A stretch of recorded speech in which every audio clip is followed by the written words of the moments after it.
the books that are being banned, I want to give you just some... Hold on a second. Well, no, Joy, but I want to be clear. No one's banning books. Write the book, print the book, publish the book, put the book in the public library, sell the book, right? We're talking about a public school library. Y'all, this is the craziest MSNBC segment I've ever seen, and that's saying something. MSNBC host Joy Reid, my personal favorite. No. She had Moms for Liberty co-founder Tiffany Justice on her show to discuss or really to debate the question of book bans going on throughout the country. It did not go well for Miss Joy Reid. We're going to break it all down, but first, welcome back to my channel. I'm Brad Polumbo. I cover all the things on the internet, in our politics, and in the LGBT community from a center-right, moderate perspective. If you're new here, do consider subscribing. We just crossed 100K, and it is so great to have you all here with me. I really can't tell you how much I appreciate how fast this channel's grown and all the support you've given me. Don't forget to like and comment with your thoughts as we go along. And now let's check out this segment. I'm going to run the whole thing through with you guys and give you my thoughts interspersed throughout, but buckle up because this is a doozy. At the heart of America's culture war lies education, and it's a fight that has intensified in recent years, alongside Florida's Don't Say Gay bill, anti-trans laws, and campaigns, particularly in Florida, to erase Black history. But the single most explosive trend in the education culture war is about books and who exactly gets to remove them or challenge them, who gets to decide what we have access to, what can be taught and what can be read. Attempts to ban books have reached a record high, and titles with LGBTQ themes remain top targets. Books about African-American history, too, with stories about the Reverend Dr. Martin Luther King Jr., Rosa Parks, and Ruby Bridges removed from shelves.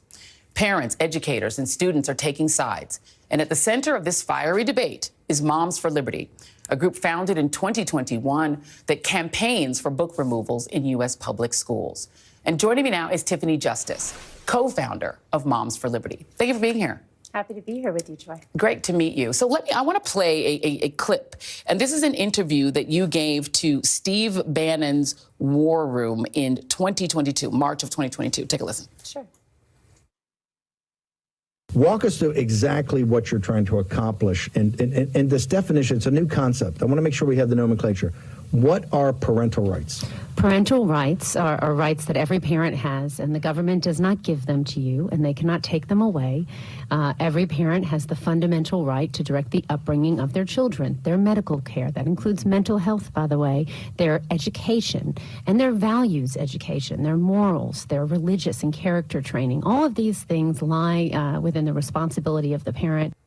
Now, I want to just make sure, do you still stand by those statements? Oh, absolutely. Okay. So then I love how she's like, do you still stand by that radical statement? Like, of course she does, because that's extremely common sense. Parents' rights. Everybody agrees that parents have the right to raise their kids how they see fit. Now, we all agree that those rights aren't totally unlimited, right? There's a line that you can't cross, but within reason, yeah, everybody agrees you have the right to direct your child's education and teach them your own morals. Like, that is not a remotely controversial statement, but I think it already tells us a lot about where this is going and about MSNBC as a network, that such a benign, anodyne statement would be seen as somehow holding to them to account for your radical beliefs. Like what? So then I guess the question becomes, which parents, right?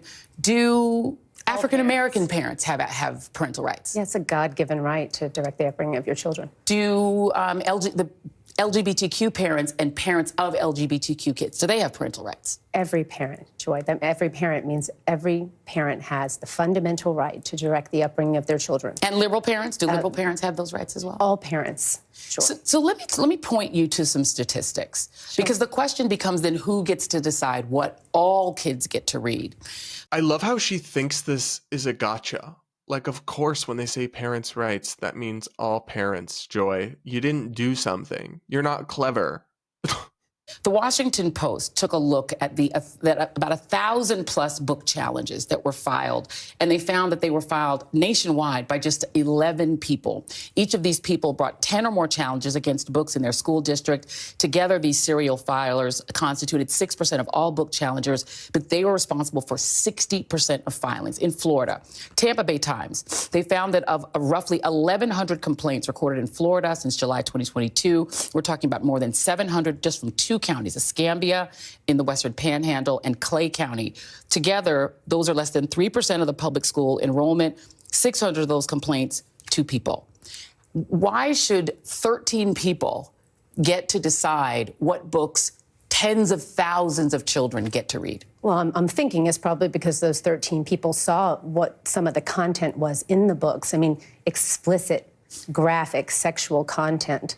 And I'm happy to talk about some of that content if you'd like to. So here's the thing. I really don't get why Joy Reid is surprised that it's just a small number of people taking these actions and they're having big effects. Like, that is basically true for any local government action or any local community kind of thing. Go to your local city council meeting and you will see about 0.001% of the city's population. It shows up every week. It's the same people that make speeches, that make statements, that lobby these local city officials for things.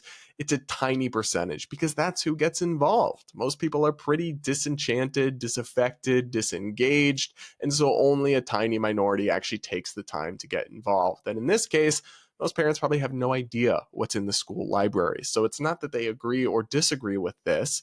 It's that they're not involved. They're not up to it. They don't care. And so of course it's going to be a small number of people. That's not really much of an argument against anything they're doing, at least not in my view. The other thing is they're not deciding. When they bring a book challenge, they aren't making a decision, right? They are challenging it, and then the school board or the librarian, or depending on the locality, whoever gets to make that call, they're deciding. So it's not these people that are bringing the challenges get to decide for everyone else. They get to raise the issue. It then goes through a process to be resolved. So they might be raising the issue more than anyone else, but they're just being proactive. What's wrong with that? Well, this is the question again. The books that are being banned, I want to give you just some... Books are being banned. No, hold on a second. Well, no, Joy, but I want to be clear. No one's banning books. Write the book, print the book, publish the book, put the book in the public library, sell the book, right? We're talking about a public school library. Children don't have unfettered access to the internet at school. I did a FOIA records request, and I wanted to see what kinds of internet sites are banned in schools, if we're going to talk about banning, right? And the subject matter in the books that moms are concerned about are the same things that kids don't have access to on the internet. So it just feels very hypocritical, right? No, why is no one out there protesting for, free the internet in schools? Let me give... So this is a good point. I don't necessarily agree with all the book challenges, and we're going to talk about that. And I'm not saying this is all good or something I completely endorse, but we're not really talking about books being banned. A book is not banned just because it's withdrawn from a school library. School libraries only have a small selection. They're always curated. There's always lots of stuff that is chosen to go in it and lots of stuff that is not chosen to go in it. This is always a conversation that's happening, but a book's not banned. Any parent can get it for their kid if they want. They can order it from Amazon and have it delivered on their doorstep the next day. A book is not banned if you can order it from Amazon and have it delivered and give it to your kid that day or the next day. That's not what a ban is. And that's actually kind of insulting to the people in places that have struggled with real censorship and having books actually banned to call removing it from a school library a book ban in that kind of way. I think it's different. You might still disagree with it. We can have that conversation, right? But it's not a book ban in any meaningful sense. I mean, heck, you could still get it from the public library and give it to your kid. I think the way liberal media talks about this question is incredibly biased. And that's why you should make sure you're getting your news from my friends over at Ground News. Ground News is an amazing service that lets you see what the left, right, and center are all saying about the stories you care about. It even has this really cool feature where it shows you stories you might have missed because of your ideological blind spots. And if you go to the link in the comments section and in the description of this video and sign up for Ground News today, you can support my content. They'll give 40% of that money directly to supporting this content and cure yourself from ideological bias in the media all at the same time. It would be hugely appreciated because YouTube and Facebook are constantly demonetizing my videos, and you'll get a great news service out of it. Now, back to MSNBC. You an example of some of the books that have been removed from shelves as a result of the activities of organizations like Moms for Liberty. We're not going to talk like Moms for Liberty. We're going to talk specifically Moms for Liberty. Absolutely. So I'm happy to have this conversation with you, Joy. Absolutely. But we're going to be specific about the actions of Moms for Liberty chapters. Oh, 100%. Because I can't be possibly responsible for every single parent in America. But your organization is the lead. You're the leading organization that's doing this. You have chapters all over the country, and other organizations are following your lead. And PEN America has listed, they have posted the list of books that have been removed from shelves as a result of these activities. So let me just read you a couple of them. Anne Frank's A Diary of a Young Girl. Mouse, which is a book about the Holocaust, a graphic novel. Genderqueer, a memoir. All Boys Aren't Blue. Beloved, Martin Luther King Jr. and the March on Washington. Ruby Bridges Goes to School. Slaughterhouse-Five, The Color Purple, Forever by Judy Blume. I could go on. These are books that are not only popular, in some cases are classics. Toni Morrison's The Bluest Eye. Let me give you an example. Well, I'd like to answer your question. Please do, yeah. Yeah, so you just mentioned a list of books. And so Moms for Liberty doesn't have like a national book list. There was never a list of books that we put out and said, parents, be concerned about these books, right? We didn't do it because we want our parents to be effective advocates. So when moms are going into the libraries and the schools, when they're seeing what their children have access to, when they go to speak to the superintendent or the principal, they have accurate information, right? They're and where are effective they getting advocates. their information from? You can just go online to a catalog in your children's library, and you can see what without books are reading available. the books. What is book? What is one more? So this is interesting because here's where I think we get into some nuance. I do think some of these books should be available in kids' libraries, like The Diary of Anne Frank. I think reading about the Holocaust and even reading about disturbing and upsetting things can be an important part of your education, as long as it's done at an age-appropriate level. But some of these other books, like Genderqueer, right, that is an extremely graphic book, and I won't get into it, but you can go look up what's in that book, and I don't think it has any place in a middle school or high school library. We need to evaluate each case one by one. And that's kind of what happens when they do these local book challenges. To say all these books should be removed or all of them should be allowed, either way, I think kind of misses the nuances and the point, and is why we should handle it at the local level, not have a one-size-fits-all solution. What is booklooks.com? I'm aware of a website called booklooks.com where parents can go and see some of the books that other parents are concerned about. Booklooks.com has been used in Florida extensively in counties like, I used to live in Broward County. I lived there for 14 years. Okay. In counties like Broward, counties like Clay, counties like Escambia, Moms for Liberty activists are using booklooks.com. And it's essentially a cliff notes for books. Yeah. So you go through without even having to read the book. I'm going to just hold it up so our audience can see what it looks like. This is the one for All Boys Aren't Blue, which is one of the books Moms for Liberty has pushed Everyone to have should go and see the content in this book. That's such a good idea. And so what happens is you can do keyword searches and find certain keywords. Like rape. You can find sure. Or anal rape or dildo. You can find all sorts of keywords. Those types of words. But like, wait, hold on, wait. Let me finish my question. Okay, then great, you can answer. sure. I'm going to give you time to answer, but I got to ask you first. No, yeah, I got the question. And so what you find is the keywords that you find, the N-word, anything, words like you just used, then you'll get out of context passages from the book. And then based on that, Moms for Liberty members are going to places like Broward County School Board meetings, reading out of context passages from these books, and then demanding that the school board remove them. So what's that is the way. Yeah. The question I'm asking is, what is the expertise that you have and other Moms for Liberty advocates have to decide that a book, an award-winning book like All Boys Aren't Blue, isn't appropriate for students to read? What is your expertise? What a tragic story of a young man who's anally raped by his adult family member. So you have incest, rape, pedophilia. Joy, you said you'd let me answer, so I'm going to answer Please for you. In what context is a strap-on dildo acceptable for public school? I mean, that's my question to you. So I really don't get what her point is. Yeah, parents are looking at Cliff Notes versions of these books to find out what's appropriate or not, or what the bad parts of the books are, rather than reading the whole thing themselves. So like, parents do that all the time to decide if a movie or a book or whatever is age appropriate for their kid. They don't have time to read or watch every single thing their kid is going to see. Secondly, what expertise do you have? Babe, you don't need a PhD in literature to know that some of these incredibly graphic books are not appropriate for a middle school. You sound crazy to suggest such a thing. Tell me what the context around the strap-on dildo or the rape of a minor child by a teacher. Hold on a second. No, Wait, we're talking about public school. One moment. All right. So now you've asked me questions. Sure. I'm going to answer it. Okay. Well, who is the main character? What's the name of the main character in All Boys Aren't Blue? You're asking me right now. You just gave me very specific information about this book, so you're presenting yourself as somebody expert. It's the gentleman. Hold on. Who's the main character in the book? The main character is the author. What's his name? George, I believe, is his first name. Because you're giving me very specific information that is You're presenting asking me to yourself as an remember the expert. name of an author. You the just name of the remembered author very doesn't. specific names. Joy. Here's my We're question. talking about This is such a dumb gotcha question. Whether she knows the name of the author off the top of her head doesn't matter. The book has what she says it has, and you can look it up. It does.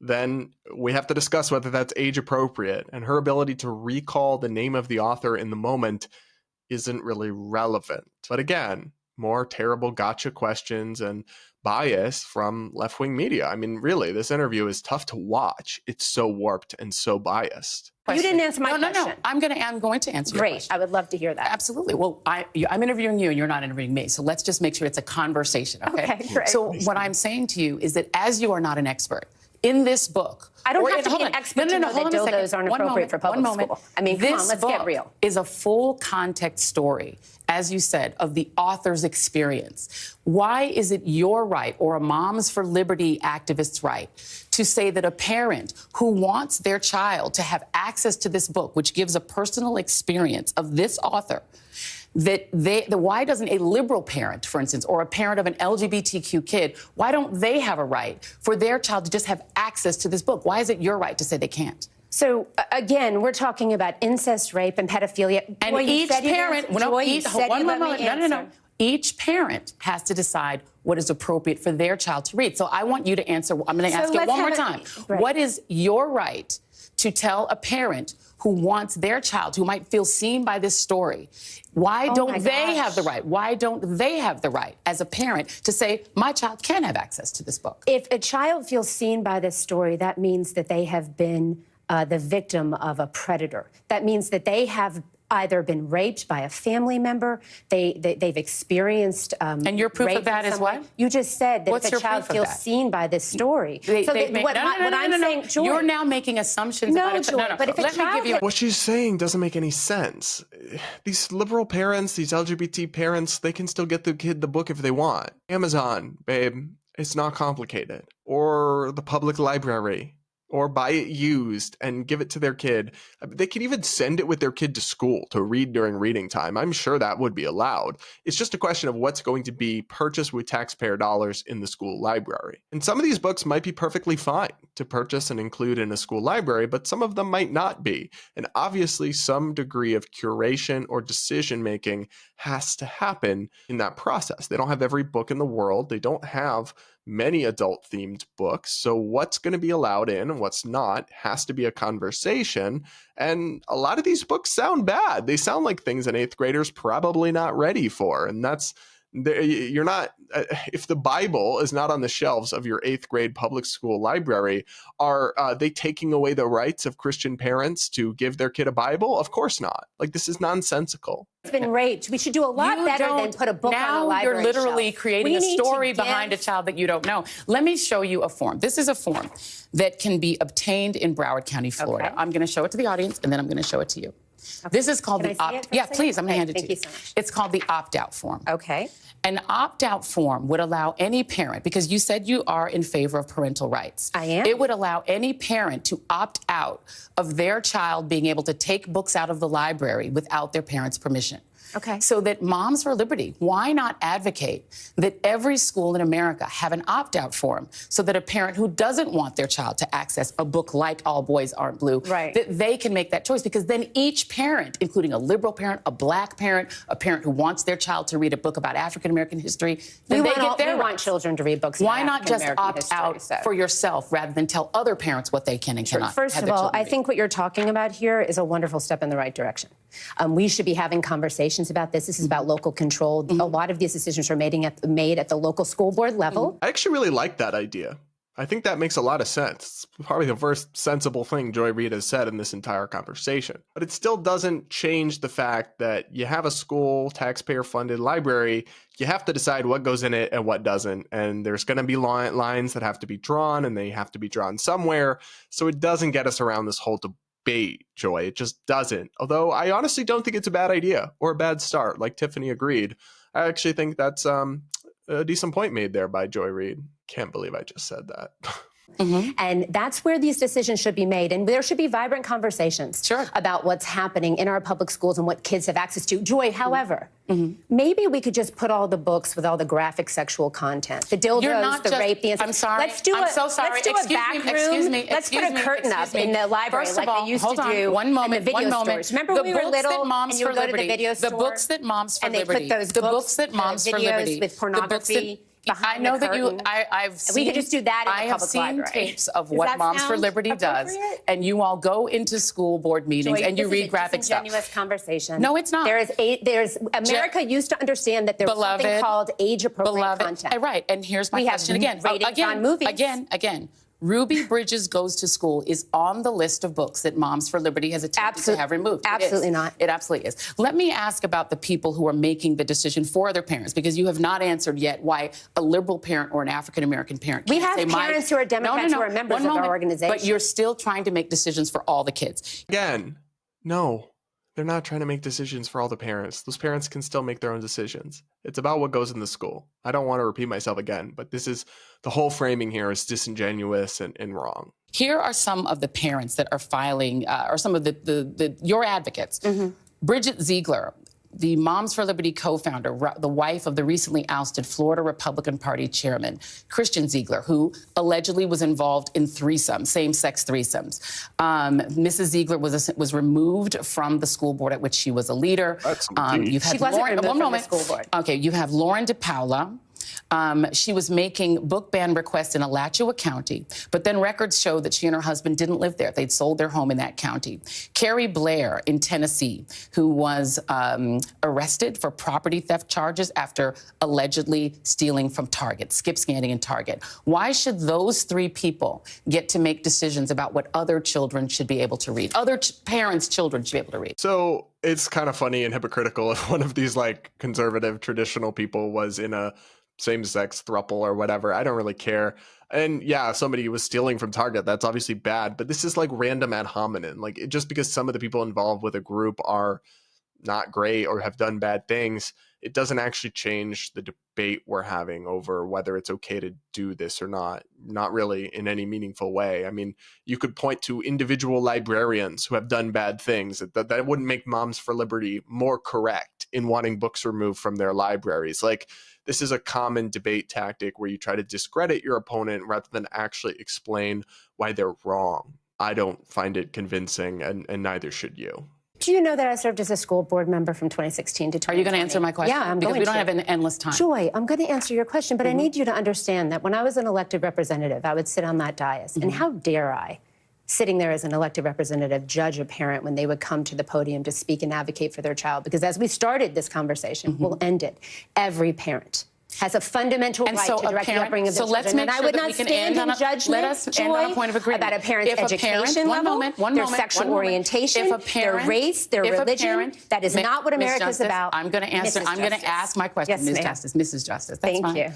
If a parent believes that their child should be able to read Ruby Bridges, we believe that children should be able to read. Then how can Moms for Liberty insist that the school board take that book away and then say that a parent who wants the child to be able to read it must purchase it? That's essentially putting a tax on parents who want their children to read the book. Your kids get to have books for free that you agree with, but children who want to read, or parents who want their children to read books you don't like, have to purchase it. I don't know. I'm just missing the part of that I'm supposed to care about. If you want your kid to have a book, you have to purchase the book. Yes. If parents want their kids to have a Bible, they have to purchase their kid a Bible. Doesn't mean there's a tax on being a Christian. Like, your point is missing me. Also, a lot of it's still often available in a public library anyway, just not in your school library. So, yeah. I don't know. You guys let me know what you think in the comments below. That's about all the interesting part of the interview there. Credit to Tiffany for going into the lion's den to a host very clearly not engaging in good faith, but going on to make the case to the audience anyway. I respect that a lot, even though I don't agree with everything about that Tiffany or Moms for Liberty believes and advocates for. I do respect that. I do give Joy Reid a little bit of credit for actually having someone on to expose her audience to the other side. I do appreciate that, though I think she conducted herself not great. And she kind of, I think, got destroyed, even though she talked over Tiffany at every possible opportunity. But I really don't think this went well for Miss Joy Reid. And I just have one question for her as well. Did the FBI ever find those hackers, babe? Still looking? Still looking? Anyway, that's it for this video. If you're still here at this point, if you sat through all that with me, you must have found something entertaining or insightful, or maybe you just enjoy watching me suffer. So do consider dropping a like to reward me, and maybe even comment with your thoughts, or consider subscribing and joining this growing community. Don't forget, you can go to the link in the comments section or description to sign up for Ground News today and support my content. And regardless, I'll see you all in my next video. But if you're not sick of me yet, you can go here or here to check out more of my recent content.